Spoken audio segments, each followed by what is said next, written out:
Olá pessoal, estamos aqui em mais um dia, né? Hoje estamos dando início ao nosso segundo dia da Semana da Terapia ABA no Autismo. Eu espero que vocês tenham gostado bastante da aula anterior, né? Assim, a gente tentou estar passando de uma maneira mais didática possível para vocês sobre a introdução à terapia ABA. E hoje a gente vai falar um pouquinho sobre comportamento, tá? É super importante, gente, essa parte de comportamento. Hoje a aula é um pouquinho menor, né? Porque o conteúdo ele é menor mesmo, mas não que seja menos importante, tá? Ele também é um conteúdo que vai estar agregando, assim, todas as 5 aulas que a gente vai ter, elas são interligadas, tá bom? Então eu peço que se vocês não assistiram a aula anterior, que é a aula 1, se vocês estão iniciando hoje, vocês deem uma pausa nesse vídeo e volta lá na aula 1, porque elas são interligadas, porque a terapia ABA é uma terapia completa. Então não é uma coisa solta, né? Você precisa saber tudo para você poder aplicar de uma forma bacana. Tá bom? Então hoje a gente vai estar explicando um pouquinho melhor para vocês sobre os comportamentos, tá legal? E hoje também a gente vai estar falando um pouquinho melhor para vocês sobre a questão do nosso certificado. Muita gente perguntou se tem ou se não tem certificado, né? Então, assim, a gente vai ter um certificado de 20 horas, mas esse certificado ele vai ser pago, né? Vai ter uma pequena taxa, um valor super acessível para todos, tá? Então a gente vai estar explicando um pouquinho melhor, mas na verdade a gente vai estar explicando sobre o certificado, não vai ser na aula, tá bom? Vai ser num link que a gente vai ter, vai ter aqui embaixo, só você acessar esse link. Através desse link, lá vai ter todas as informações como você adquirir esse certificado de 20 horas, tá? Onde como você pagar, qual o valor, tudo isso direitinho, tá ok? Se você quiser adquirir, tá bom, gente? Não é necessário, tá? Você pode fazer a semana todinha gratuita. O conteúdo que a gente tá passando aqui pra vocês é completamente gratuito. Isso é somente para quem quiser adquirir esse certificado de 20 horas. Além do certificado, as pessoas que adquirirem, né, que pagar esse pacote, vocês também vão ter direito a todas essas aulas, essas 5 aulas que a gente vai estar dando aqui nessa semana, elas vão ficar gravadas aí pra vocês durante um ano, se vocês quiserem rever, se perdeu alguma coisa, em qualquer lugar que vocês quiserem rever, vai estar ali gravadinho pra vocês durante um ano, tá ok? Então é bem bacana. Então acessa aqui nesse link quem tiver interesse para estar conhecendo, sabendo um pouco melhor, né, sobre isso que a gente está oferecendo para vocês, que é o certificado de 20 horas, as aulas gravadas, qual o valor, como tá fazendo esse pagamento, tá ok? Então só acessar aqui o link. Agora, vamos embora lá para nossa aula, para nossa segunda aula?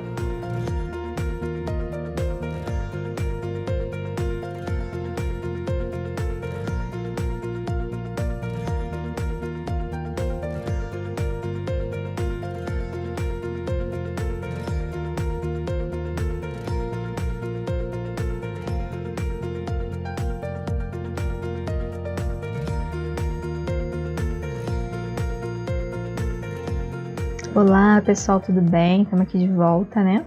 Com a nossa segunda aula. Nessa aula a gente vai falar sobre comportamento. Então vamos lá? O que é comportamento? No mundo da análise do comportamento aplicada à ABA, o conceito de comportamento é crítico. O que exatamente é um comportamento? O comportamento pode ser definido entre privado e público, ou interno e externo. Para a análise do comportamento, da qual a ABA deriva, os eventos que ocorrem internamente no indivíduo são considerados comportamentos como quaisquer outros que ocorrem em forma de ações pelo mesmo, ou seja, tanto que é o comportamento que é interno, né, que envolve os sentimentos, enfim, que está dentro da gente, tanto o comportamento que é externo, são todos considerados comportamento. Imaginar, sentir e pensar, né, seria falar consigo mesmo, são coisas que ocorrem internamente. A única diferença que a análise do comportamento faz entre um comportamento que ocorre externamente e um que ocorre internamente é exatamente esta. No primeiro caso, somente a pessoa que se comportou, imaginou, pensou, sentiu, teve acesso direto ao evento e pode, portanto, falar sobre ele, que é por isso mesmo chamado de um evento privado, sendo outros chamados de um comportamento público. Exemplos de comportamentos: chorar, ir de bicicleta até o mercado, digitar um e-mail no computador, telefonar para um amigo.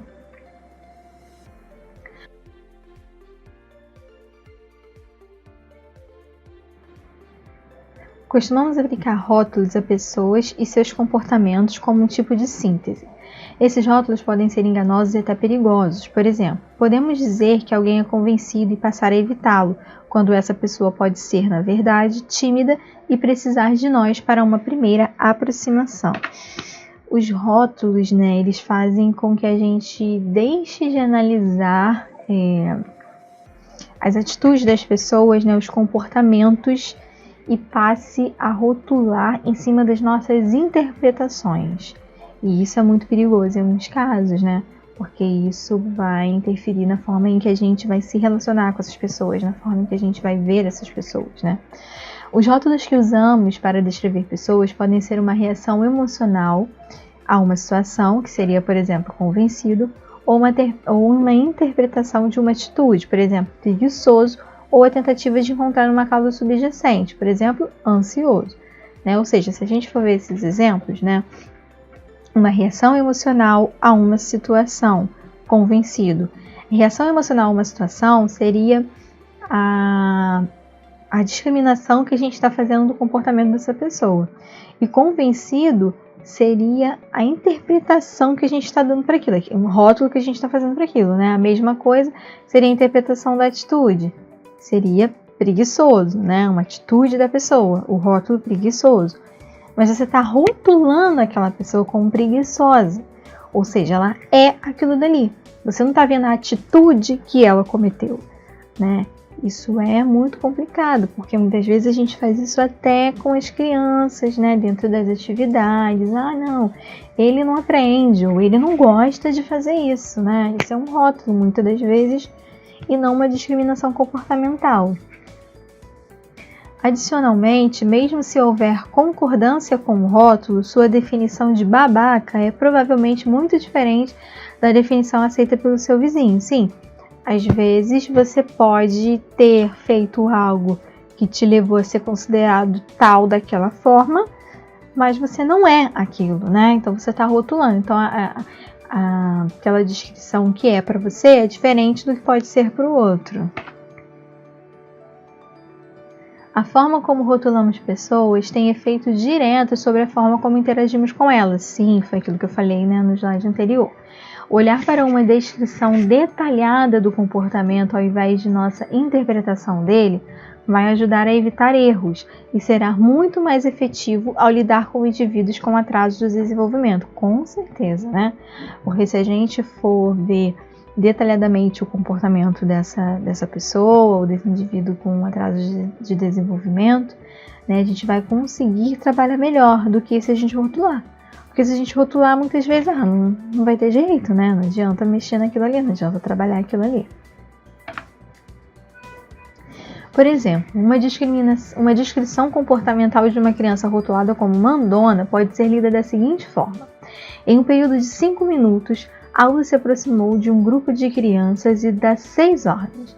Diz a elas para arrumar suas tintas, diz a professora é hora da merenda, diz a todos que estão sendo muito barulhentos e falem para fora. Espere enquanto a professora explica a próxima atividade, então diz, ouçam a professora, diz isso 2 vezes. Né? É interessante você observar como os números são usados, números de ocorrências dentro de um certo período de tempo. Né? Ou seja, você precisa analisar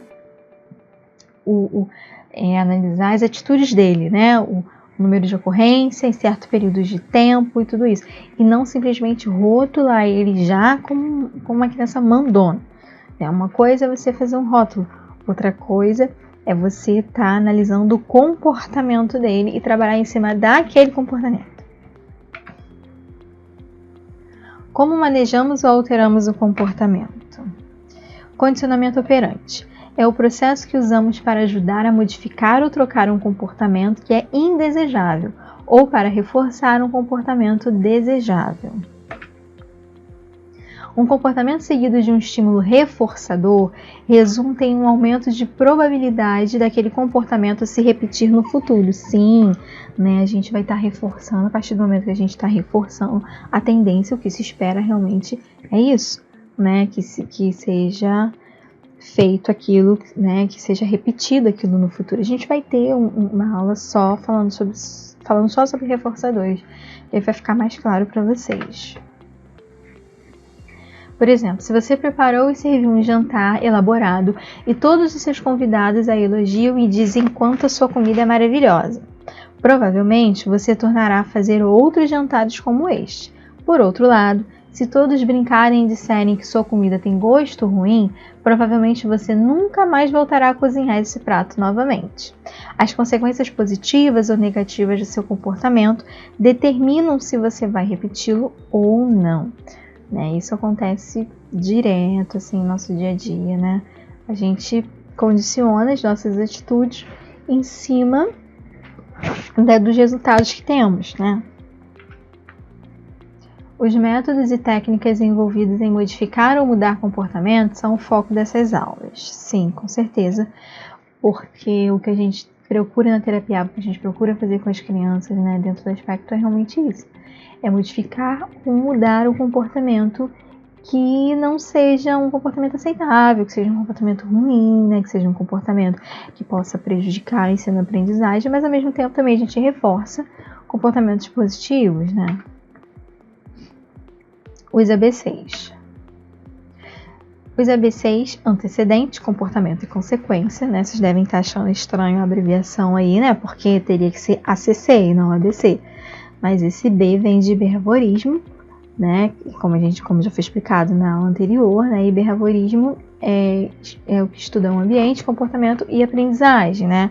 É um comportamento dentro daquele determinado ambiente e daí vem a aprendizagem, né? Como vai se utilizar a aprendizagem. O antecedente é aquilo que acontece antes do comportamento.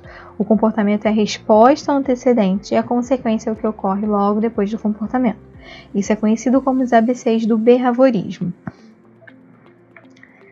Então vamos entender um pouquinho melhor sobre os ABCs. Aí vem a abreviatura, né? A de antecedente ou SD estímulo discriminativo. B de comportamento, mas seria, né, de behaviorismo ou resposta. E C de consequência ou reforçador.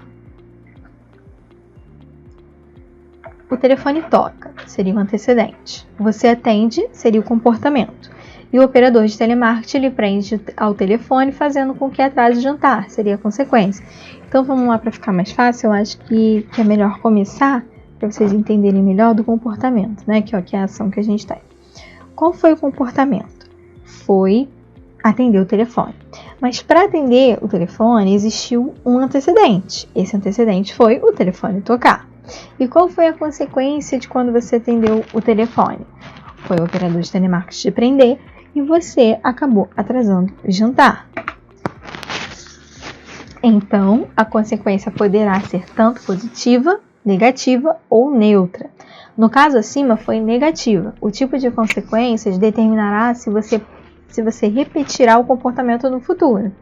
Baseado neste exemplo, você provavelmente estaria menos afeito a atender ao telefone na hora do jantar, da próxima vez em que tocasse. Sim, né? Você pensaria, meu Deus, vai tocar, de novo eu vou ficar presa e não vou terminar, né, o meu jantar, vou atrasar o meu jantar. E isso acontece também com as crianças, né? A gente dá certos estímulos, reforçadores, para que isso fique na criança, né? Que aconteça, que a consequência daquele reforçador, né, possa trazer algo em que a criança continue aquele processo ou ela freie, né? Dependendo se for um processo que a gente queira, tá instruindo para a criança, um comando, ou retirando. A ciência do comportamento visa trocar as condições sobre as quais o comportamento ocorre, ou trocar as consequências de um comportamento para conseguir efetuar mudanças no comportamento. Antecedente, esse aqui é mais um exemplo, né? Antecedente, você assiste a um filme triste. Comportamento, você vai chorar. Consequência, você se sente triste. Você precisa assistir. Você para de assistir a filmes tristes. Por que você para de assistir a filme triste?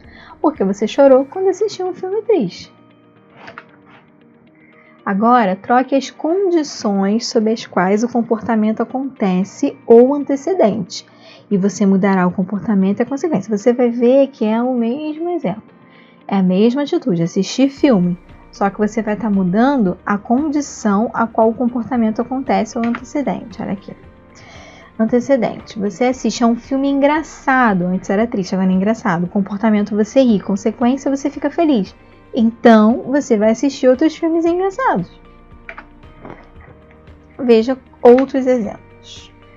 Antecedente. O sinal ficou amarelo. Comportamento, você acelera. Consequência, você é multado. Ou seja, você ficará menos propenso a furar o sinal amarelo. Sim, porque toda vez que você furar o sinal amarelo, você vai lembrar da multa e você vai achar que vai ser multado mais uma vez, ou vai ter medo, enfim. Seu comportamento futuro foi modificado pelas consequências desse comportamento. Você foi multado. No futuro, você estará menos disposto a furar o sinal amarelo. Agora, troque a consequência e você trocará o comportamento subsequente. Agora, a gente vai trocar a consequência dessa ação, porque a gente vai ver o que vai acontecer.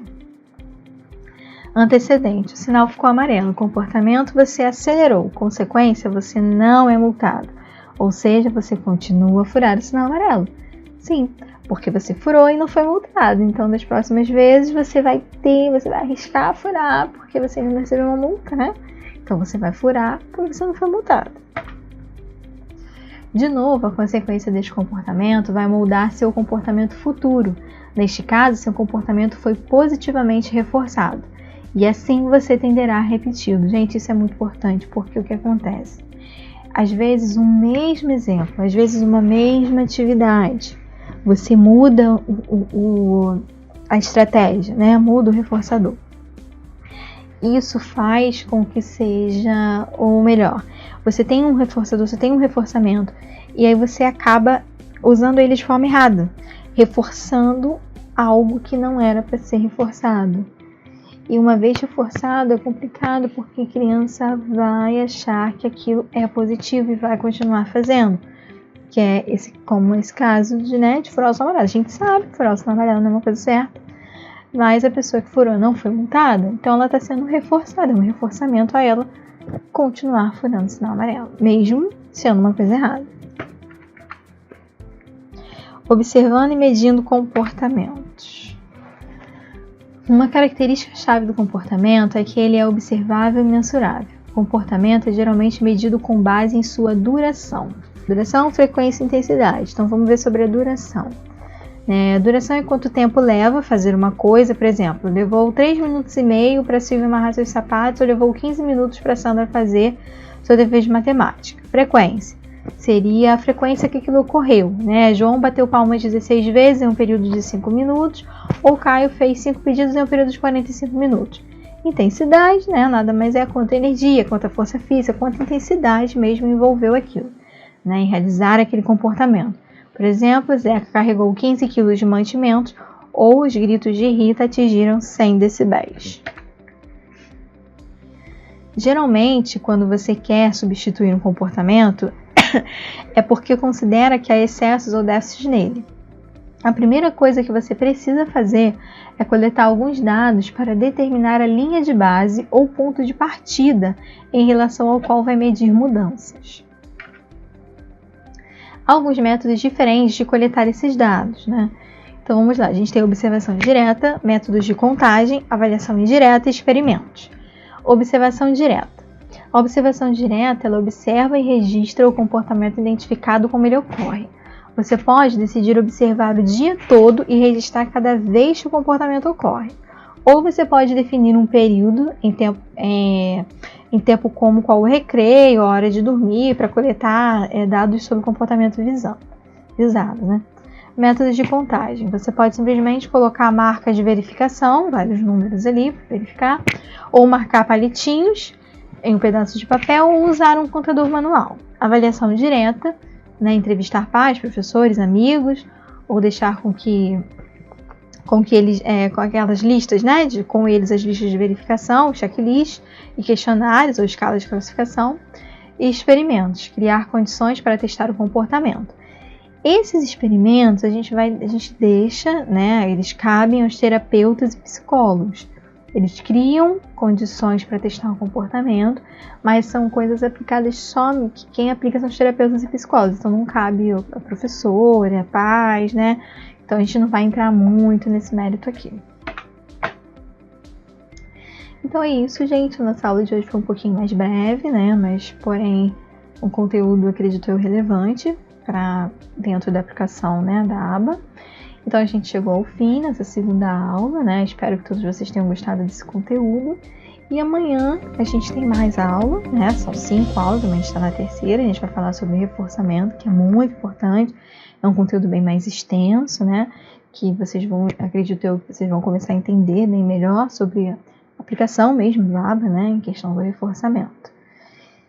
E, mais uma vez, vou falar com vocês, para quem não se inscreveu no grupo do WhatsApp, entra no grupo do WhatsApp, porque lá a gente vai mandar os links das aulas para que vocês não percam as aulas.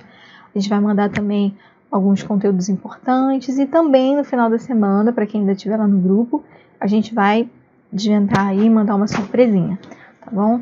Então deixe seus comentários aqui embaixo, que é muito importante pra gente saber se essa aula foi relevante, se você gostou, né? É importante para o nosso trabalho. Siga a gente lá no Instagram, @aprendaautismo, né? E é isso. E aqui também, embaixo ou na lateral, tem conteúdos exclusivos, né? Conteúdos para que vocês possam estar aí agregando, né? No que vocês já estão aprendendo. E também tem alguns exercícios, né? Tem até o slidezinho aqui, né? Para vocês fazerem alguns exercícios, né? Aqui abaixo está informando como vocês podem ter acesso a esses exercícios para que vocês possam estar aí exercitando, né? O que vocês já aprenderam, tá ok? Então é isso, gente. Até a próxima aula.